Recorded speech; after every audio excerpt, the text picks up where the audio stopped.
Singapore में Mariana Bay Sands की construction के दौरान इंजीनियर्स को एक ऐसा चैलेंज फेस करना पड़ा जो उनके वहमो गुमान में भी नहीं था।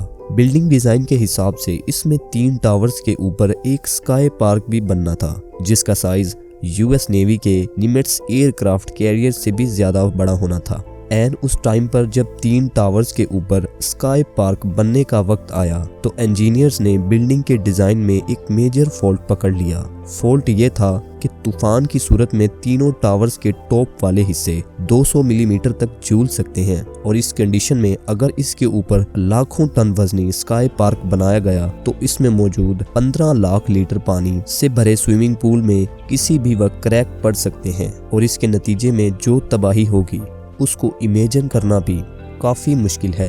एक तरफ इस प्रोजेक्ट पर सालों की मेहनत और लाखों डॉलर खर्च हो चुके थे, और दूसरी तरफ स्काई पार्क के आइडिया को स्किप करना भी पूरे स्ट्रक्चर की ब्यूटी को दांव पर लगाने जैसा था। कुछ तो ऐसा करना था जिससे तीनों टावर्स तूफान में बेशक स्विम करें, लेकिन उसके ऊपर बने स्काई पार्क और स्विमिंग पूल को बाल बराबर भी नुकसान ना पहुंचे।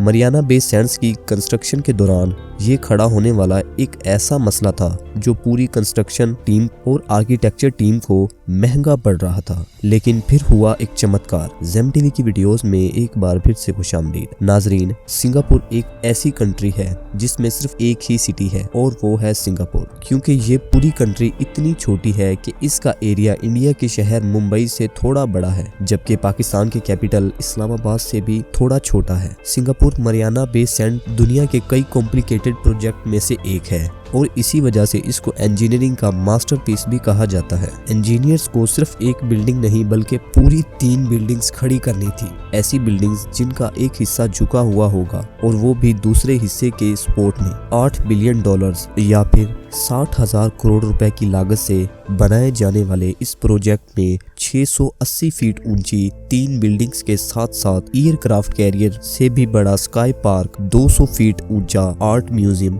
और एक फ्लोटिंग इंटरटेनमेंट प्ले वेलन भी बनाना था, और वो भी पानी के ऊपर। जितनी कीमत में मरियाना बे सैंड बनाया गया था उसमें 5 बुर्ज खलीफ जैसी बिल्डिंग्स भी तैयार हो सकती थी। और अगर बात की जाए मेहनत की तो इस शाहकार को बनाने में हैरतअंगेज तौर पर 16,500 वर्कर्स एक साथ काम करते थे।